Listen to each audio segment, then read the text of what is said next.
എംഫ്ലിൻ്റ് മീഡിയയിലേക്ക് സ്വാഗതം. ഇന്ന് അപൂർവമായ ഒരു അതിഥിയാണ് എന്നോടൊപ്പം ഉള്ളത്. ശ്രീ EM ഹാഷിം. അദ്ദേഹം കേരളത്തിൽ അറിയപ്പെടുന്ന നോവലിസ്റ്റാണ്. 30ഓളം പുസ്തകങ്ങൾ എഴുതിയിട്ടുണ്ട്. പ്രമുഖ സൂഫി പ്രാക്ടീസ് ചെയ്യുന്ന ഒരാളാണ്. 40 വർഷം പ്രവാസിയായിട്ട് കഴിഞ്ഞ ആളാണ്. അദ്ദേഹം കേരള രാഷ്ട്രീയത്തെ വളരെ സൂക്ഷ്മമായി വിലയിരുത്തിക്കൊണ്ടിരിക്കുന്നത്, വിദേശത്തിരിക്കുമ്പോഴും നാട്ടിലായിരിക്കുമ്പോഴും വളരെ സൂക്ഷ്മമായി വിലയിരുത്തുന്ന ഒരാളാണ്. ആ നിലയ്ക്ക് ഇപ്പോൾ തെരഞ്ഞെടുപ്പ് നടക്കുന്ന പശ്ചാത്തലത്തിൽ കേരള രാഷ്ട്രീയത്തെക്കുറിച്ചും ഇന്ത്യൻ രാഷ്ട്രീയത്തെക്കുറിച്ചുമൊക്കെ അദ്ദേഹത്തോട് നമുക്ക് ചില ചോദ്യങ്ങൾ ചോദിക്കാം. ശ്രീ ഹാഷിം, ആദ്യം നമുക്ക് ഈ പ്രവാസി എന്നുള്ള ഒരു പ്രവാസി 40 വർഷം പ്രവാസ ലോകത്ത് കഴിഞ്ഞ ഒരാളെന്നുള്ള നിലയിൽ അവിടെ ഇരിക്കുമ്പോഴും ഇന്ത്യൻ രാഷ്ട്രീയത്തെയും കേരള രാഷ്ട്രീയത്തെയും എങ്ങനെയാണ് വിലയിരുത്തിയിരുന്നത്? ശരിക്കൊരു പ്രവാസിയുടെ ജീവിതം കൊണ്ട് ഉദ്ദേശിക്കേണ്ടത്, അത് ഇവിടെയുള്ള ആൾ ഉദ്ദേശിക്കുന്നുണ്ടോ എന്ന് എനിക്കറിയില്ല. നമ്മുടെ ഗ്രാമം, നമ്മൾ എല്ലാ ദിവസവും നടന്നു പോകുന്ന ഒരു ഗ്രാമം ശരിക്ക് കാണുക ഒരു കുന്നിൻ്റെ മുകളിൽ കയറി നിന്ന് താഴോട്ട് നോക്കുമ്പോഴാണ്. അവിടുത്തെ ചെറിയ അരുവികൾ, പാടം, അതിൻ്റെ സൗന്ദര്യം, കുറേ ദൂരെ നിൽക്കുന്ന മരങ്ങൾ, അതിലുണ്ടാകുന്ന പുഷ്പങ്ങൾ, ഇതിനൊക്കെ നമ്മൾ കാണുക നമ്മൾ എല്ലാ ദിവസവും നടന്നു പോകുമ്പോഴല്ല, നമ്മളൊരു കുന്നിൻ്റെ മേലെ നിന്ന് താഴോട്ട് നോക്കുമ്പോഴാണ്. ഇതാണ് ഒരു പ്രവാസി ചെയ്യുന്നത്. പ്രവാസം ജീവിതം ഒരു കുന്നാണെന്ന് സങ്കല്പിക്കുക. അവിടെ നിന്ന് താഴോട്ട് നോക്കുക. നമ്മൾ എന്താണ് നമ്മുടെ നാട്ടിൽ നടന്നുകൊണ്ടിരിക്കുന്നത്, ഏത് രാഷ്ട്രീയക്കാരാണ് സത്യസന്ധമായി നീങ്ങുന്നത്, എങ്ങനെയാണ് നമ്മുടെ നാട് പോകാൻ നമ്മൾ ആഗ്രഹിക്കുന്നത്, എന്തുകൊണ്ട് എൻ്റെ നാടിനെ ഞാൻ സ്നേഹിക്കുന്നു, ഇതൊക്കെ അറിയണമെങ്കിൽ നമ്മളൊരു പ്രവാസ ജീവി ആവണം.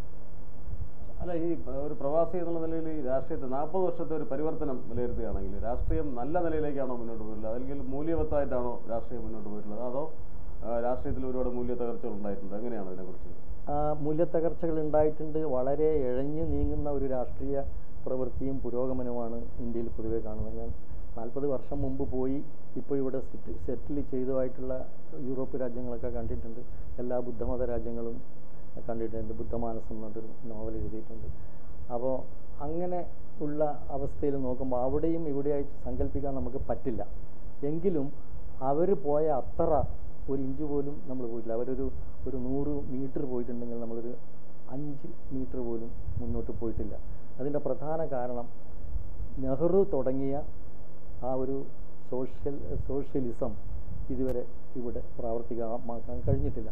നെഹ്റുവിന് ശേഷം വന്ന കോൺഗ്രസ് ഗവൺമെൻറ്റുകളും കുറേ സംഗതികൾ മറ്റുള്ളത് ചെയ്തു. വെള്ളം ചേർത്തു എന്നാണ് പറയുന്നത് അല്ലേ? രാഷ്ട്രീയത്തിന്റെ ആദർശങ്ങളിലും മറ്റും പിൽക്കാല രാഷ്ട്രീയക്കാർ വെള്ളം ചേർത്തു എന്നാണ് പറയുന്നത്. അല്ല, ചേർത്തു എന്നല്ല, ചേർക്കപ്പെട്ടു. ആ ചേർക്കപ്പെട്ടത് എന്തുകൊണ്ടാണെന്ന് പറഞ്ഞാൽ ഇപ്പോൾ തന്നെ BJPയും കോൺഗ്രസും തമ്മിലുള്ള വ്യത്യാസം വളരെ കുറഞ്ഞു വരികയാണ്. അപ്പോൾ അതിൻ്റെ കാരണം എന്താണെന്ന് പറഞ്ഞാൽ വോട്ട് മാത്രമാണ് കാര്യമായത് എന്ന് ആലോചിക്കുന്ന രാഷ്ട്രീയ കക്ഷികൾക്ക് അങ്ങനെ ആവാൻ പറ്റും. അതേസമയം ഇപ്പോൾ ഇവിടെ ശബരിമല ഇഷ്യൂ വരുമ്പോൾ ഒരു സ്റ്റേണായ കാലുറപ്പിച്ച് നിന്നുകൊണ്ടുള്ള ഒരു തീരുമാനമുണ്ടായി. ആ തീരുമാനത്തിന് ചിലപ്പോൾ ചില സീറ്റുകൾ നഷ്ടപ്പെടുകയോ ഭരണം തന്നെ നഷ്ടപ്പെടുകയോ ചെയ്തേക്കാം. പക്ഷേ ഭാവിയിലുള്ള തലമുറയ്ക്ക് വേണ്ടി നമ്മൾ ചെയ്യേണ്ടത് ഇങ്ങനെയുള്ള സംഗതികളാണ്. അത് കാര്യമായി ചെയ്തത് ജവഹർലാൽ നെഹ്റുവാണ്. അപ്പോൾ അത് ഈ പ്രവാസ ജീവിതത്തിൻ്റെ ഒരു ഗുണം എനിക്ക് കിട്ടിയത് എന്താണെന്ന് പറഞ്ഞാൽ, നമുക്കൊരു റോഡിൽ നിന്ന് നമുക്കൊരു ചെറിയ മിന്നുന്നൊരു സാധനം കിട്ടി. അത് സ്വർണ്ണമാണോ അല്ലെങ്കിൽ മുക്കുപണ്ടമാണോ എന്ന് അറിയണമെങ്കിൽ ഒരു തട്ടാൻ്റെ അടുത്ത് പോകണം. അയാൾ ഇപ്പോഴും അതിൻ്റെ ഒന്നും ആവശ്യമില്ല, ഉരച്ച് നോക്കിയിട്ട് ഇത് മോശമാണെന്ന് നമ്മൾ കളയും, നല്ലതാണെന്ന് പറഞ്ഞാൽ അത് സൂക്ഷിച്ചു വെക്കും. ഇതേപോലെ ഒരു പ്രവാസിക്ക് സ്വന്തം നാട്ടിലെ പുരോഗതിയും അധോഗതിയും മനസ്സിലാക്കുന്നത് ഈ പ്രവാസ ജീവിതത്തിൽ ഈ ഉരച്ചു നോക്കലാണ്. അപ്പോൾ താങ്കൾ പറയുന്നത് ഈ കഴിഞ്ഞ ആഫ്റ്റർ ജവഹർലാൽ നെഹ്റു പിന്നീട് വന്ന കോൺഗ്രസ് നേതാക്കൾ, ഇന്ദിരാഗാന്ധി ഉൾപ്പെടെയുള്ള കോൺഗ്രസ് നേതാക്കൾ ഈ പറഞ്ഞതുപോലെ മതേതരത്വത്തിൽ വെള്ളം ചേർത്തു, അല്ലെങ്കിൽ അല്ലേ മതേതരത്വം മുന്നോട്ട് കൊണ്ടുപോകുന്നതിൽ ഒരുപാട് വീഴ്ച പറ്റിയെന്നാണ് പറയുന്നത്. ഇപ്പോൾ ഈ രാഹുൽ ഗാന്ധിയുടെയും പ്രിയങ്ക ഗാന്ധിയുടെയും നേതൃത്വത്തിൽ പുതുതായിട്ട് എമർജ് ചെയ്ത് വരുന്ന ഒരു നേതൃത്വം അവരുണ്ടല്ലോ, അവർ ഈ മതേതരത്വം വീണ്ടെടുക്കുമെന്ന് കരുതുന്നുണ്ടോ? പേഴ്സണലായിട്ട് പറഞ്ഞാൽ വിശ്വാസക്കുറവുണ്ട്. ഒരാളിൽ എന്തെങ്കിലും ഒന്ന് പൂർണ്ണമായും വിശ്വസിച്ച് നീങ്ങി ആ ആൾ മാറിപ്പോകുമ്പോൾ നമുക്ക് നിരാശ വരും.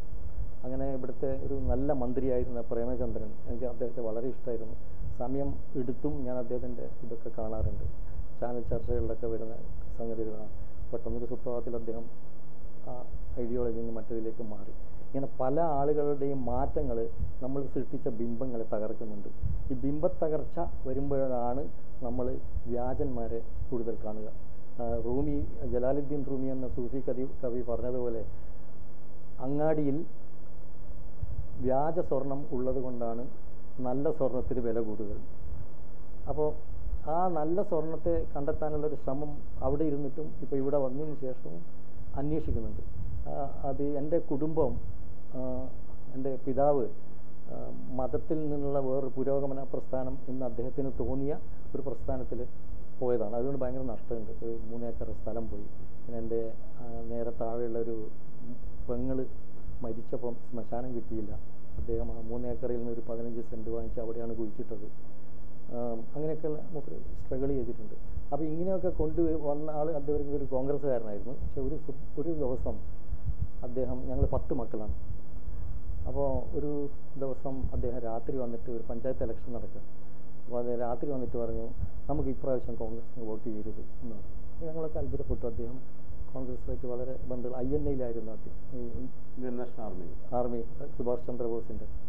അപ്പോൾ അദ്ദേഹം പിന്നെ കോൺഗ്രസ്സായിട്ട് എന്തിനാണ് ഇങ്ങനെ പറയുന്ന ആലോചിച്ചപ്പോൾ അദ്ദേഹം പറഞ്ഞു, ഞങ്ങൾക്ക് റിപ്പോർട്ട് കിട്ടി, കോൺഗ്രസ് സ്ഥാനാർത്ഥി മതേതര സ്വഭാവം മാറിയിട്ട് മത പാർട്ടിയുടെ ആളുകളുടെ സപ്പോർട്ട് വാങ്ങിച്ചിട്ടുണ്ട്. അതുകൊണ്ട് അതല്ലാത്ത CPI-യുടെ കാരി ഗോവിന്ദൻ എന്ന ഒരാളെ നമ്മൾ സപ്പോർട്ട് ചെയ്യണം.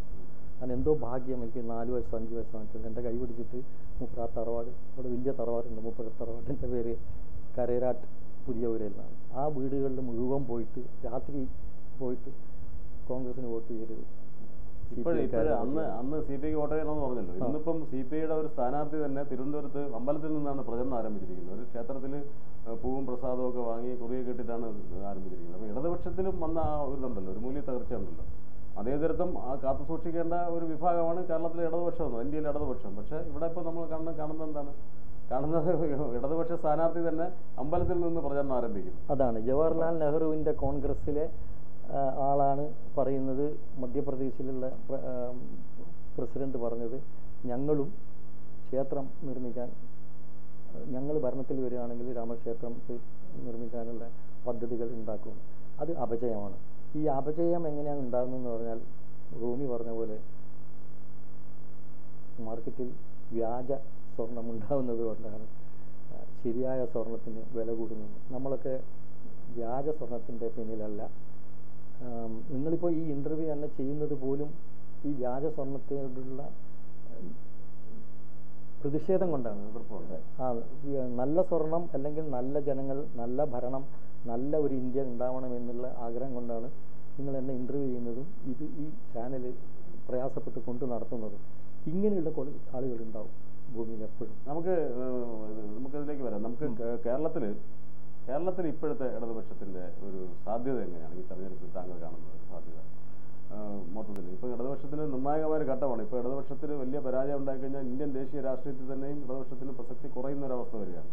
എങ്ങനെയാണ് ഇപ്പോൾ തെരഞ്ഞെടുപ്പിൽ ഈ തെരഞ്ഞെടുപ്പിൽ ഇടതുപക്ഷത്തിൻ്റെ സാധ്യത? 16 വർഷം ഒരു ന്യൂസ് പേപ്പറിലാണ് ജോലി ചെയ്തത്, ദുബൈയിലെ ആദ്യത്തെ ഇംഗ്ലീഷ് പത്രം ഖലീജ് ടൈംസ്. അപ്പോൾ അവർ എന്നെയാണ് ഒരു തിരഞ്ഞെടുപ്പിന്, ഇടതുപക്ഷം നായനാർ വന്ന 87 എന്നെയാണ് ഇവിടെ അയച്ചത്. ഞാനങ്ങനെ കേരള കൗൺസിലുള്ള NRS ബാബു സാറിൻ്റെ അടുത്ത് പോയിരുന്നു, മുഴുവൻ ലിസ്റ്റ് ഉണ്ടാക്കി അയച്ചു. ആ കാൻഡിഡേറ്റ്സ് തന്നെയാണ് ജയിച്ചത്. ഇപ്പോഴും അദ്ദേഹത്തോട് എനിക്ക് നന്ദി ഉണ്ടാകുന്നത്, അദ്ദേഹം പറഞ്ഞ എല്ലാ കാൻഡിഡേറ്റും ജയിച്ചു. ഞാനവിടെ പ്രശംസിക്കപ്പെട്ടു. കാരണം എതിർപത്രത്തിൽ വന്നതല്ല, ഞങ്ങൾ പ്രവചിച്ചതാണ് വന്നത്. ഞാൻ ഉടനെ തന്നെ അത് NRS സാറിനെ വിളിച്ചിട്ട് പറഞ്ഞു. അപ്പോൾ നമുക്കിത് വേണ്ടത്, എനിക്ക് തോന്നുന്നില്ല ഇടതുപക്ഷത്തിന് കേരളത്തിൽ അപജയം ഉണ്ടാവുമെന്ന് തോന്നില്ല. കാരണം അത് എൻ്റെ ശുഭാപ്തി വിശ്വാസം കൂടി ചേർന്നതാണ്. അല്ലാതെ ഒരു പരിശോധിച്ചിട്ടോ അതിനൊന്നും സമയം കിട്ടില്ല. ഞാനിപ്പം 40 വർഷത്തിന് ശേഷം ഈ അടുത്താണ് തിരിച്ചിവിടെ സ്ഥിരമാക്കിയത്. ഇപ്പോൾ പഠിച്ചു വരുന്നുണ്ട്. പക്ഷെ എന്നാലും ഒരാഗ്രഹമാണല്ലോ നമ്മളൊരു അഭിപ്രായമായി പറയുക, നമ്മൾ ഉള്ളിലുള്ള ഒരാഗ്രഹം പറയല്ലേ. അപ്പോൾ എൻ്റെ ഒരു പരിചയപ്പെട്ട ഒരു ഗുരു പറഞ്ഞിട്ടുണ്ട്, ഓൾ തോട്ട്സ് ആർ ഫോംസ്. നമ്മൾ എന്താണോ വിചാരിക്കുന്നത് അതാണ് രൂപമായിട്ട് മാറുക. എല്ലാ ചിന്തകളും രൂപങ്ങളാണ്. അപ്പോൾ നമ്മളുടെ ചിന്തയിൽ മുഴുവൻ, കുറച്ചാളുകളുടെ ചിന്തയിൽ ഇത് നന്നാവണം, ഇടതുപക്ഷം വരണം എന്ന് പറഞ്ഞാൽ അത് സംഭവിക്കും.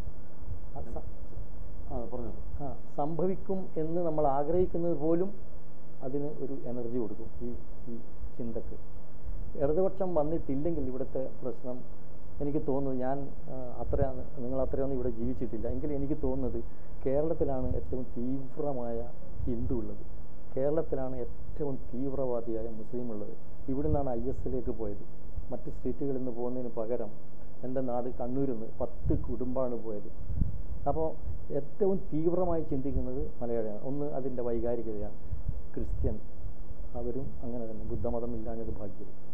അപ്പോൾ ഈ തീവ്രത ഉള്ളത് കൊണ്ട് നമ്മൾ ഈ വേഗം അവരുടെ വിശ്വാസത്തിന്, മതത്തിന്, ഇപ്പോൾ ശബരിമല കണ്ടില്ലേ, ഒരു ചെറിയ ഇഷ്യൂ ആണ്, അത് ഇങ്ങനെ പടർന്നു. കാരണം നമുക്ക് ദാരിദ്ര്യം ഇല്ല, പിന്നെ നമ്മൾ പുറത്ത് ആളുകൾ പോകുന്നത് കൊണ്ട് നമുക്ക് പുറത്ത് നടക്കുന്നത് കുറേശ്ശെങ്കിലും അറിയാം. പിന്നെ നമുക്ക് പിടിച്ചു നിൽക്കാനുള്ളത് അവനവൻ്റെ മതമാണ്. മതത്തിൻ്റെ ഏറ്റവും കൂടുതൽ തീവ്രത ഉള്ള ആളുകൾ എനിക്ക് തോന്നുന്നു കേരളത്തിലാണ് ഞാൻ കണ്ടെടുത്തോളം. അപ്പോൾ ആ നിലക്ക് അതിലേക്ക് പോകാൻ സാധ്യതയുള്ള ഒരു കൂട്ടത്തെ പിടിച്ചു നിർത്തി മതേതരവാദിയാക്കാൻ ഇടതുപക്ഷത്തിന് മാത്രമേ കഴിയൂ. അപ്പോൾ എന്തായാലും ഇത്ര നേരം ഇൻഫ്ലുവൻറ്റ് മീഡിയയ്ക്ക് വേണ്ടി ഈ സമയം ചെലവിട്ടതിൽ ശ്രീ EM ഹാഷിമിനോട് നന്ദി പറയുന്നു. താങ്കളോടാണ് എനിക്ക് നന്ദിയുള്ളത്. Thank you.